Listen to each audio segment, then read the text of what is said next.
Yes, in today's lecture, we are going to learn about the nomenclature of amines. In the last period, we have learned about the definition and classification of amines. Now, we are learning about the nomenclature of amines. As you know that there are two systems by which we are naming the any organic compounds. One is the common names and another one is the IUPAC names. Means there are certain rules by which we can name these amines, isn't it? First of all, a common names.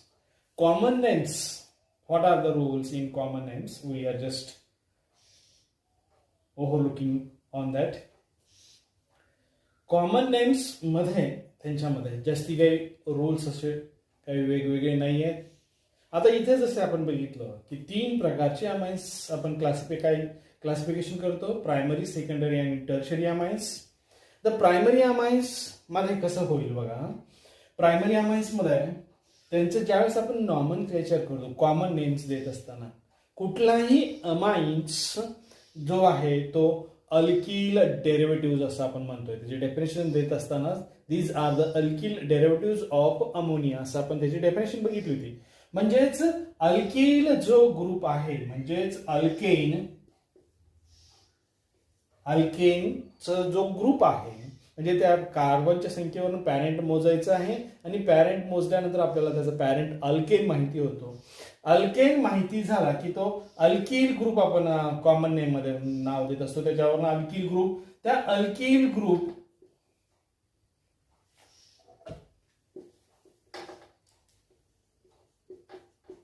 Alkyl ग्रुपचं जे नाव असेल ते नाव लिहिलं की त्याच्यानंतर amine असं त्याचं common नाव करायचं. म्हणजेच कॉमन नाव त्याचं काय होईल तर अल्किल अमाइन असं त्याचं कॉमन नाव होईल. उदाहरणार्थ आपण एक उदाहरण घेतो मी इथं. समजा आपण ह्याच्यामध्ये C2H5-NH2 असा एक अमाइन घेतलेला आहे. याचं कॉमन नाव काय होईल तर C2H5. याच्यावरनं तुम्ही म्हणाल त्याचं पॅरेंट अल्किल ग्रुप कुठला आहे तर इथिल आहे आणि त्याच्या पुढे हा अमाइन आलेला आहे, म्हणजेच याचं नाव असेल इथिल अमाइन असं त्याचं कॉमन नाव असेल. बरोबर आहे. आता जर समजा हे झालं प्रायमरी साठी. सेकंडरी आणि टर्शरी अल्किल साठी कसं आहे कॉमन नेम्स चे रूल्स. सेकंडरी आणि टर्शरी अल्किल मध्ये बघा, त्याच्यामध्ये हा जो नायट्रोजन आहे याच्यावरचे कुठले कुठले ग्रुप आहेत आणि किती ग्रुप आहेत ते शोधायचे आहेत. आणि समजा त्याच्यामध्ये हे असे CH3 ग्रुप असतील, म्हणजेच आता हा एक इथिल ग्रुप आहे आणि दोन मिथिल ग्रुप आहे, किंवा इथे एकच मिथिल ग्रुप आपण जरी कन्सिडर केला तरी हा सेकंडरी अमाइन होईल. मग आता याच्यामध्ये हा एक इथिल आणि हा मिथिल ग्रुप आहे. मग रूल काय सांगतो, अल्फाबेटिकली जो पहिल्यांदा येईल त्याचं आधी नाव लिहायचंय, त्यानंतर दुसरा जो नाव येईल तो लिहायचा आणि त्यानंतर अमाइन ह्याच्यामध्ये ह्या एंडिंग करायचं. म्हणजे ह्याचं जर कॉमन नाव लिहित असताना हा इथिल अल्फाबेटिकली पहिल्यांदा येईल, मिथिल आणि अमाइन असं त्याचं कॉमन नाव होईल. जर समजा याच्यामध्ये जर दोन मिथिल ग्रुप आले, म्हणजे दोन सारखेच मिथिल ग्रुप असतील किंवा दोन अल्किल ग्रुप असतील किंवा तिन्ही अल्किल ग्रुप सारखेच असतील तर त्याला प्रिफिक्स डाय आणि ट्राय हे प्रिफिक्स वापरायचे. जर दोन ग्रुप सारखे असतील तर त्याला आपण डाय म्हणणार आणि जर तीन असतील तर आपण ट्राय म्हणणार. आता समजा याचं नाव काय होईल तर दोन मिथिल ग्रुप आहेत तर दोन मिथिल आल्यामुळे त्याला डाय मिथिल आपण असं म्हणूया. अल्फाबेटिकली इथिल पहिल्यांदा येईल, इथिल डाय मिथिल अमाइन हे त्याचं कॉमन नाव असेल. बरोबर आहे. म्हणजेच अशा रीतीने हे कॉमन नावाचे रूल आहेत. कॉमन नाव लिहित असताना अल्किल ग्रुप लिहायचंय. बघा एकदा ओव्हरलुक करतोय त्या नियमाचे. अल्किल ग्रुप कुठला आहे तो बघायचा आहे, त्या अल्किल ग्रुप नंतर अमाइन हा शब्द लिहायचा, एवढाच त्याच्यामध्ये नियम आहे. जर समजा सेकंडरी आणि टर्शरी मध्ये दोन वेगवेगळेच अल्किल ग्रुप आलेले असतील तर सर्वांचे अल्फाबेटिकली पहिल्यांदा घ्यायचे जे नाव येतील ते आणि त्यानंतर शेवटी अमाइन हा शब्दानं एंड करायचा आहे. हा त्याचा कॉमन नेमचे नियम आहेत. आता आपण IUPAC नियम्स काय आहेत ते बघूया. IUPAC साठी IUPAC नेम्स काय आहेत तर बघा याच्यामध्ये काय नियम दिलेले आहेत, काही नियम आहेत का. आता जो अमाइन्स आहे तो अल्केन डेरिव्हेटिव्ह समजायचा आहे, म्हणजेच अल्केनचा जो ई आहे तो ई शब्द आपल्याला काढायचा आहे आणि तिथं अमाइन हा शब्द ठेवायचा आहे. म्हणजेच नाही अमाइन्स काय असतील तर अल्केन अमाइन्स असतील, अल्केन अमाइन्स. आता दुसरा नियम काय आहे तर जर त्याच्यामध्ये एक पेक्षा जास्त म्हणजे सेकंडरी आणि टर्शरी मध्ये अल्किल ग्रुप असतील तर जो मोठा अल्किल ग्रुप असेल त्याला पॅरेंट समजायचं. मोठा अल्किल ग्रुप असेल त्याला पॅरेंट समजायचं आहे आणि बाकीचे जे दोन असतील ग्रुप कुठलेही तर ते लहान म्हणजे त्यांच्या एन सबस्टिट्यूटेड डेरिव्हेटिव्ह समजायचे. दुसरा नियम काय, त्यांना एन सबस्टिट्यूटेड डेरिव्हेटिव्ह समजायचे. मोठा आहे तो पॅरेंट समजायचा आहे, पॅरेंट अल्केन अमाइन होईल तो आणि त्याच्यानंतर बाकीचे जे असतील ते एन सबस्टिट्यूटेड असं समजायचंय. बरोबर आहे. आता लोकंट म्हणजेच काय, कार्बनची संख्या. म्हणजे समजा आपण सेकंडरी टर्शरी कार्बन वरती जर नायट्रोजन ह्या अमाइनचा अटॅच झालेला असेल तर त्याला आपण 2 किंवा 3 असं लोकंट दाखवतो. आणि ते लोकंट दाखवत असताना हे अल्केन अमाइन्स जे आपण लिहिणार आहेत नाव त्याच्यामध्येच म्हणजेच ALKAN डॅश लोकंट जो असेल तो 2, 3, 4 काय 2, 3 किंवा 1, 2 वगैरे आणि अमाइन असा हा त्याचं नाव येईल. बरोबर आहे. म्हणजे लोकंट इथं ह्या सफिक्सच्या अगोदर लोकंट दाखवायचा आहे. आणि जर समजा त्याच्यानंतर दोन सारखेच ग्रुप आलेले असतील त्याच्यामध्ये तिथे सुद्धा आपण डाय हा शब्द इथे वापरणार. आता इथे डाय शब्द न वापरता कसं वापरणार आहोत आपण, तिथे डाय सुद्धा लिहित असताना एन सबस्टिट्यूटेड असतील आणि त्यानंतर डाय हा शब्द येईल. एन डाय मिथिलामाइन वगैरे वगैरे. उदाहरणार्थ आपण आता त्यांचे काही एक्झाम्पल्स घेऊया. हे नियम आहेत छोटे, काही अवघड नियम नाहीयेत, साधे नियम आहेत. आता आपण काही एक्झाम्पल्स घेऊयात. बरोबर आहे. आता मी एक एक्झाम्पल घेतो. प्रायमरीच्या आधी आपण बघूया एक्झाम्पल्स. पहिला एक्झाम्पल घेतो मी CH3-NH2 म्हणजे हा पहिला घटक अमाइनचा घेतलेला आहे. आता याच्यामध्ये ह्याचं कॉमन नाव आणि आयुपीसी नाव सुद्धा आपण त्याच्यामध्ये कसे लिहिता येतील बघा. आता हा मिथिल ग्रुप आहे, मिथिल, आणि हा अमाइन म्हणजे याचं कॉमन नाव होईल मिथिल अमाइन, मिथिल अमाइन. तर याचं आयुपीसी नाव काय होईल तर ही मिथिल आहे, अल्केन जो आहे तो अल्केनचा ई काढायचा आहे म्हणजेच मिथेन असेल. अल्केन हा मिथेनचा ई काढलेला आहे आणि अमाइन त्याच्यामध्ये हा शब्द ठेवणार आहोत म्हणजेच मिथेनामाइन हे त्याचं आयुपीएसी नाव होईल. बरोबर आहे. आता दुसरं एक्झाम्पल.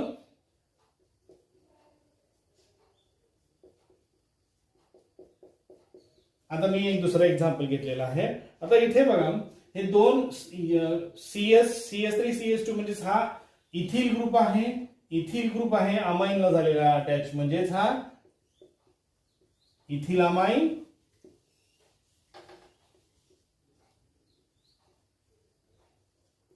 इथिल अमाइन तर याचं नाव आयुपीसी नाव असेल काय, इथेन पॅरेंट आहे,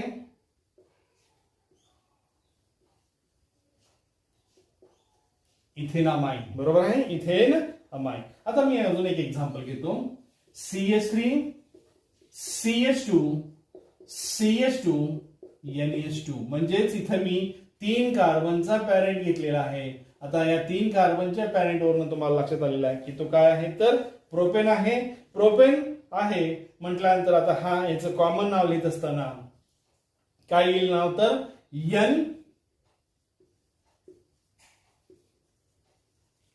एन प्रोपिलामाइन हे त्याचं कॉमन नाव असेल. एन ही सबस्टिट्यूशन कशा आहे स्ट्रेट चेन आहे म्हणून आपण त्याला एन लिहिलेलं आहे, एन प्रोपिल अमाइन. आता याच आयुपीसी नाव लिहित असताना बघा आता प्रोपेन तर आहे म्हणजेच आपल्याला पॅरेंट ह्याचा प्रोपेन असेल चा ई काढायचा आहे. आता लोकंट सुद्धा दाखवायचा आहे म्हणजेच कार्बन हा जो अमाइन ग्रुप आहे, अमिनो ग्रुप जो आहे तो कुठल्या कार्बनवरती अटॅच आहे तो सुद्धा लिहायचा आहे आपल्याला. म्हणजे आता इथे बघा आपण नंबरिंग इथूनच करावं लागणार आहे आपल्याला. 1 2 3 म्हणजे दुसऱ्या कार्बनवरती हा लोखंड म्हणजेच हा अमिनो ग्रुप आहे म्हणून याच्यामध्ये प्रोपेन 1 अमाइन असं त्याचं आयुपीएसी होईल. आता अजून एक एक्झाम्पल लिहिलेलं आहे मी इथं CH3CH3. म्हणजे आता इथे मी काय केलेलं आहे दुसऱ्या कार्बनवरती, कारण आपण नंबरिंग करत असताना इकडून जरी केलं नाही किंवा ह्या दुसऱ्या कार्बनवरती हा अमिनो ग्रुप आहे म्हटल्यानंतर आता आपल्याला याचं आता कॉमन नेम आधी पहिल्यांदा बघूया. ही जी पोझिशन आहे त्या पोझिशनला आपण आयसो पोझिशन म्हणतो. म्हणजेच आयएसओ अमाइन हे त्याचं कॉमन नाव आहे.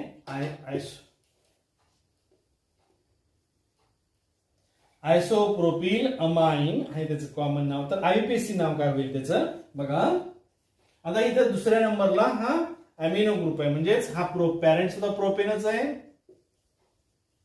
डॅश टू डॅश अमाइन बरोबर आहे. हे झालं. अजून एक एक्झाम्पल घेतो मी रिंग कंपाऊंडचं एरोमॅटिक कंपाऊंडचं NH2. आता बघा इथे ह्या एरोमॅटिक रिंगला मी हा अमिनो ग्रुप अटॅच केलेला आहे. आता याच्यामध्ये याचं कॉमन नाव काय आहे तर ॲनिलीन असं हे त्याचं कॉमन नाव आहे. जास्ती वापरात येणारं नाव आहे पहिल्यांदा दिलेलं. किंवा याचं नाव कॉमन नाव सुद्धा तुम्ही आपण ह्याला आपण प्रोपिल ग्रुप असं म्हणतो. प्रोपिल अमाइन असं सुद्धा त्याचं कॉमन नाव आपल्याला फिनिल प्रोपिल नाही फिनिल अमाइन फिनिल ग्रुप म्हणतो आपण याला. 6 कार्बनचा हा रिंग कंपाऊंड बेन्झीन किंवा फिनिल अमाइन हे त्याचं आयुपीएसी कॉमन नाव झालं. आता हे ॲनिलीन हे जे नाव आहे हे ॲनिलीन हे नाव तुम्ही त्याचं कॉमन नाव म्हणून सुद्धा वापरण्यासाठी आयुपीएसीनं त्याचं ॲनिलीन हे नाव आयुपीएसी नाव म्हणून सुद्धा वापरायची परमिशन आहे. म्हणजेच त्याचं नाव आयुपीएसी नाव आपल्याला ॲनिलीन असं सुद्धा म्हणता येतं. किंवा आता हे 6 कार्बन आहे म्हणजेच हा बेन्झीन आहे. बेन्झीन ई काढायचं आहे आणि तिथं अमाइन ठेवायचं आहे. म्हणजेच काय आपल्या नियमाप्रमाणे बेन्झीन अमाइन काय असेल बेन्झीन अमाइन किंवा ॲनिलीन हे त्याचं आयुपीएसी नाव. म्हणजे ॲनिलीन हे कॉमन नाव पण आहे आणि आयुपीएसी ही नाव आहे. हे झालं प्रायमरी अमाइनच्या बाबतीमध्ये. आता सेकंडरी अमाइनचे काही एक्झाम्पल्स घेऊया आपण. सेकंडरी अमाइन्स मध्ये काय असतात तर त्याच्यामध्ये 2 वेगवेगळी किंवा सारखीच अल्किल ग्रुप त्याच्यामध्ये त्या नायट्रोजन वरती अमोनियाच्या नायट्रोजन वरती असतात. त्याला आपण सेकंडरी अमाइन असं म्हणतो.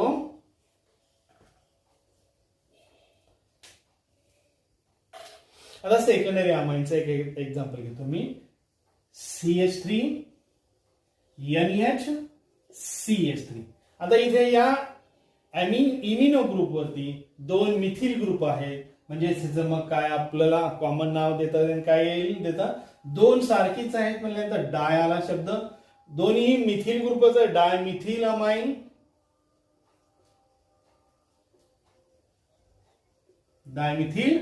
हे त्याचं काय झालं कॉमन नाव झालं. आता याच आयुपीएसी नाव काय देता येईल बघा.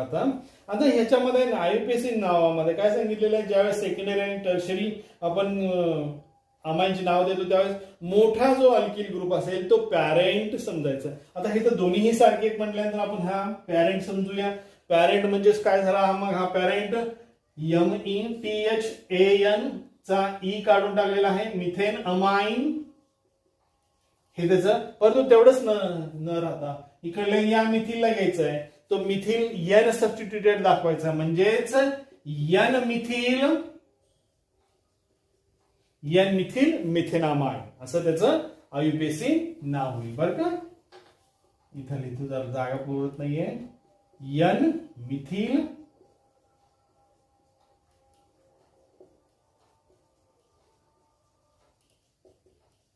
मिथिल मिथेनामाइन बरोबर आहे. आता अजून एक दुसरा एक्झाम्पल घेतो मी. दोन्ही सारखेच होतं याच्यामध्ये, तर वेगवेगळे घेतो. C2H5 NHCH3. आता इथे दोन वेगवेगळे ग्रुप घेतलेले, एक इथिल ग्रुप आहे, एक मिथिल ग्रुप आहे. म्हटल्यानंतर आपल्याला ह्याच्यामध्ये अल्फाबेटिकली कॉमन नाव देत असताना इथिल पहिल्यांदा येईल, नंतर मिथिल येईल. म्हणजेच काय ह्याचं नाव असेल इथिल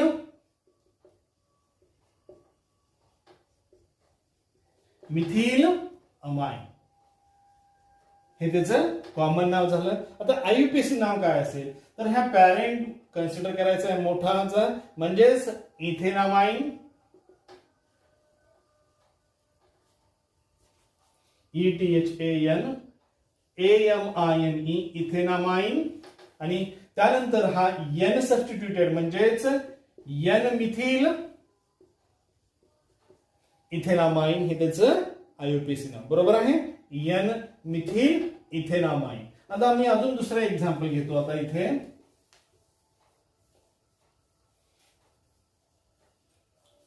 आता समजा त्याच्यामध्ये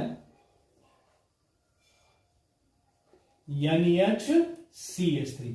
आता बघा इथे एक रिंग कंपाऊंड घेतलेला आहे आणि इथे हा याच्या दुसऱ्या बाजूला एक ॲलिफॅटिक कंपाऊंड घेतलेला आहे, एरोमॅटिक आणि ॲलिफॅटिक कंपाऊंड. आता याच्या नावामध्ये हा आपल्याला फिनिल ग्रुप आहे, हा मिथिल ग्रुप आहे. अल्फाबेटिकली मिथिल पहिल्यांदा येईल, मिथिल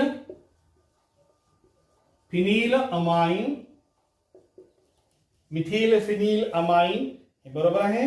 आता त्याच्यानंतर त्याचं आययुपीएसी नाव काय होईल, तर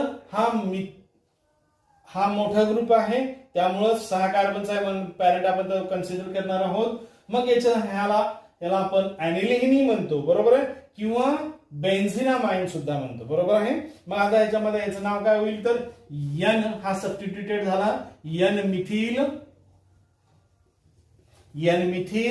ॲनिलिन, किंवा दुसरं नाव याचं, दुसरंही हे लिहिलं तरी मार्क मिळतात, किंवा आता हे दुसरं नाव N मिथिल बेन्झिनामाइन.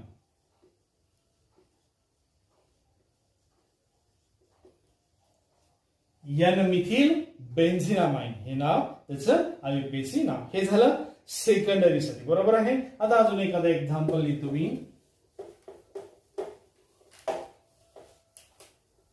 अजून एक सेकंडरीचं C6H5 NHC6H5. आता दोन्हीकडे C6H5 म्हणजे दोन फिनिल ग्रुप घेतलेले आहेत. मग आता याचं कॉमन नाव डायफिनिल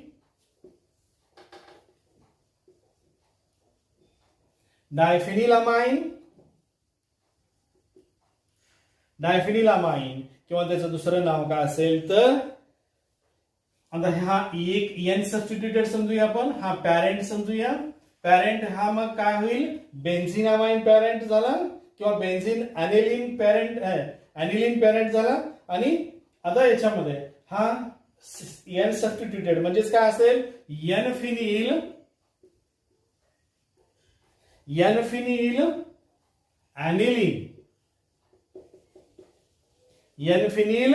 ॲनिलिन, किंवा N फिनिल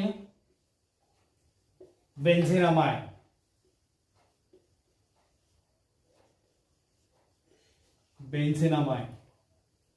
N फिनिल बेन्झिनामाइन, बरोबर आहे. हे झालं सेकंडरीच्या बाबतीमध्ये. तर आता पुस्तकामध्ये भरपूरसे उदाहरण दिलेले आहेत, लक्षात घ्या. आपल्याला वेळेमुळं किंवा ह्याच्यामुळं बंधन येतात, जास्ती उदाहरण घेऊ शकत नाहीये मी. तुम्ही पुस्तकामधले काही अडचणी आली तर विचारू शकता. आता आपण टर्शरी अमाइनचं उदाहरण घेऊया काही. आता बघा मी इथं CH3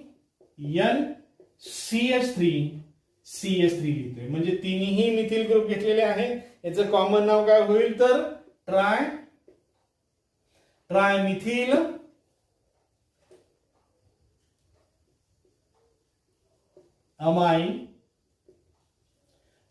अमाइन, किंवा आता पॅरेंट. आता याच्यामध्ये याचं आययुपीएसी नाव दिसतात, आपण ह्याला पॅरेंट कन्सिडर करूया, म्हणजे मिथिल अमाइन हे पॅरेंट झालं, आणि हा एक मिथिल ग्रुप आणि हा एक मिथिल ग्रुप N सबस्टिट्यूटेड, म्हणजेच N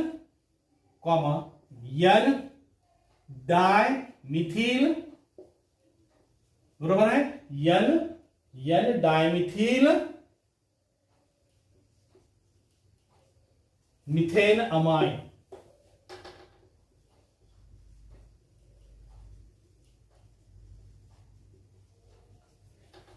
N N dimethyl methanamine हे त्याचं आययुपीएसी नाव, बरोबर आहे. आता अजून एक्झाम्पल घेऊया आपण इथं दुसरं.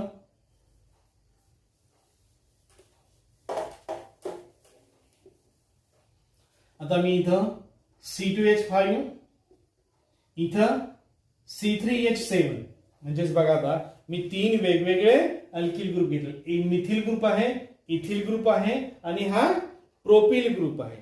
म्हणजेच मग आता याच्यामध्ये अल्फाबेटिक कॉमन नाव देत असताना काय करणार आपण, अल्फाबेटिकली काय येतं बघा याच्यामध्ये, अल्फाबेटिकली हा इथिल ग्रुप पहिल्यांदा येईल, इथिल ग्रुप येईल, त्यानंतर methyl,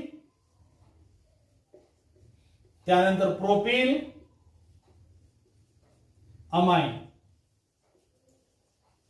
ethyl methyl propyl amine हे त्याचं कॉमन नाव झालं. आता आययुपीएसी नाव देऊया.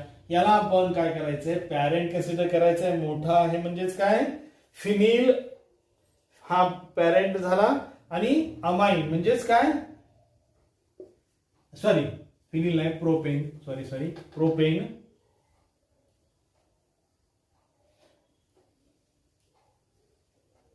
इथे सुद्धा प्रोपिल, प्रोपेन, प्रोपेनामाइन, प्रोपिल झाला होतो, सॉरी हे प्रोपेनामाइन, प्रोपेन आहे 3 कार्बनचा प्रोपेन, प्रोपेनामाइन. आता बघा आता याच्यामध्ये हे 2 वेगवेगळे परत आहेत ग्रुप, म्हणजेच आता अल्फाबेटिकली इथं सुद्धा आपल्याला वापरायचं आहे. N ethyl, N ethyl, N methyl propanamine. आता प्रोपेनामाइन्स मध्ये सुद्धा या एका कार्बन वरती, पहिल्याच कार्बन वरती हा अमाइन ग्रुप आहे, म्हणजे प्रोपेन 1 अमाइन असंही त्याचं नाव, आपल्याला हे नाव त्याचं आययुपीएसी. आता बघा मी अजून थोडीशी ह्याची जर रचना वेगळी केली, CH3 CH मी आता हा जो नायट्रोजन आहे तो सेकंडरी कार्बनला अटॅच करतोय म्हणल्यानंतर आता ह्याचं सगळं नाव इथं बदलेल. काय बदलेल बघा, आता हे बाकीचं तर सगळं तसंच राहील, म्हणजेच एक मिथिल ग्रुप आहे, एक इथिल ग्रुप आहे, फक्त आता कार्बनची पोझिशन बदललेली आहे. इथिल अल्फाबेटिकली पहिल्यांदा आला, मिथिल दुसऱ्यांदा आला, आणि आता इथे फक्त आयसोप्रोपेनामाइन,